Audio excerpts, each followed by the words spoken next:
Parliament ఎన్నికలకు సన్నద్దమవుతున్న Telangana Congress party కాసేపట్లో తుక్కుగూడ నుంచి ప్రచారానికి శంఖారావం పూరించనుంది. అసెంబ్లీ ఎన్నికలకు ముందు తుక్కుగూడలో నిర్వహించిన ప్రజాగర్జన సభ నుంచే 6 గ్యారంటీ పథకాల్ని ప్రకటించి ఆ తర్వాత అధికార పగ్గాలు చేపట్టింది. అదే సెంటిమెంట్ తో పార్లమెంట్ ఎన్నికలకు ఇక్కడి నుంచే ప్రచారానికి శ్రీకారం చుడుతోంది.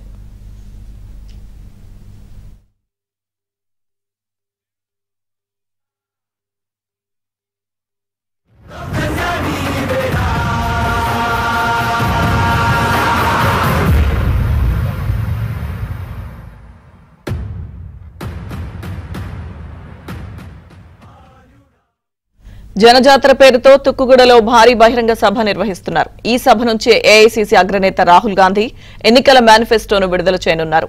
రాష్ట్రం నలుమూలల నుంచి 10 లక్షలకు పైగా జనాన్ని సమీకరించేందుకు అన్ని ఏర్పాట్లు చేశారు. జన సమీకరణ బాధ్యతను పార్టీ అభ్యర్థులతో పాటు మంత్రులకు అప్పగించారు. ప్రతి నియోజకవర్గం నుంచి 50,000కు తగ్గకుండా జనాన్ని సమీకరించాలని దిశానిర్దేశం చేశారు. మిగతా నియోజకవర్గాల్లో బూత్కు ఒక వాహనం బయలుదేరాలని, ఒక్కో వాహనంలో 10 మందికి తక్కువ కాకుండా చూసుకోవాలని సూచించారు.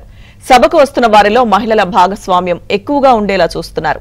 ఎన్నికల ప్రచారంలో చెప్పిన 6 గ్యారంటీలకు గాను ప్రభుత్వం ఇప్పటికీ అమలు చేసిన 5 గ్యారంటీల లబ్దిదారుల్లో మహిళలే అధికం కావడంతో వారినే ఎక్కువగా తరలించేందుకు ప్రయత్నిస్తున్నారు. మనమందరం కూడా